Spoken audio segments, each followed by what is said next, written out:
আসসালামু আলাইকুম নমস্কাৰ বন্ধু বান্ধৱীসকল মই আসাদ আৰু মই আজি আপোনালোকক আকৌ নতুন এটি ভিডিঅ'লৈ স্বাগতম জনাইছো।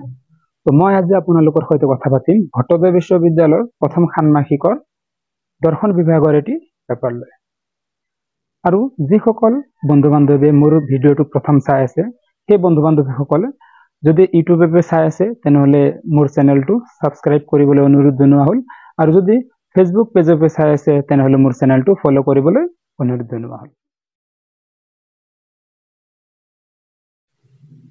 বন্ধু বান্ধৱীসকল এইখনে হৈছে ভট্টদ্ৰয় বিশ্ববিদ্যালয়ৰ 4 ইয়াৰ্ছ আন্ডাৰগ্ৰেজুৱেট প্ৰগ্ৰেমৰ মেজৰ আৰু মাইনৰ পাঠ্যক্ৰমৰ আধাৰত যোগোৱা প্ৰথম ষান্মাসিকৰ দৰ্শন বিষয়ৰ পাঠ্যপুথি আৰু পাঠ্যপুথিখনৰ নাম হৈছে পাশ্চাত্য দৰ্শনৰ মৌলিক দিশসমূহ।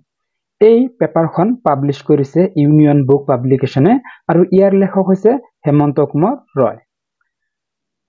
হেমন্ত কুমাৰ ৰয় এও সহকাৰী অধ্যাপক দৰ্শন বিভাগ হালাকুৰা মহাবিদ্যালয় ধুবুৰী অসম।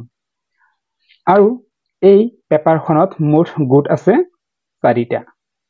যেনে প্ৰথম গোটটো হৈছে দৰ্শনৰ প্ৰকৃতি আৰু পৰিসৰ, দ্বিতীয় গোটটো হৈছে জ্ঞান সম্পৰ্কীয় মতবাদ, তৃতীয় গোটটো হৈছে জ্ঞানৰ প্ৰবৰ্গ আৰু চতুৰ্থ গোটটো হৈছে বাস্তৱবাদ আৰু ভাৱবাদ। আপোনালোকে নিশ্চয় দেখাই পাইছে এইখনে হৈছে দৰ্শন বিভাগৰ পাঠ্যপুথি। ইয়াৰ প্ৰতিটো বস্তু সুন্দৰ স্পষ্টকৈ দিয়া আছে। শিক্ষাৰ্থীসকলে এবাৰে পঢ়িলে সকলো বস্তু সুন্দৰকৈ উপলব্ধি কৰিব পাৰে আৰু বুজিব পাৰে। আৰু ইয়াৰ মুঠ পেজ হৈছে 221টা। তো যিসকল শিক্ষাৰ্থীয়ে এইখন পেপাৰ ক্ৰয় কৰিব বিচাৰিছে তো সেই শিক্ষাৰ্থীসকলে ওপৰত দিয়া লিংকত ক্লিক কৰি অনলাইনত অৰ্ডাৰ কৰিব পাৰিব, নাইবা তলত দিয়া মোবাইল নম্বৰত যোগাযোগ কৰিও এইখন পেপাৰ ক্ৰয় কৰিব পাৰিব। ধন্যবাদ।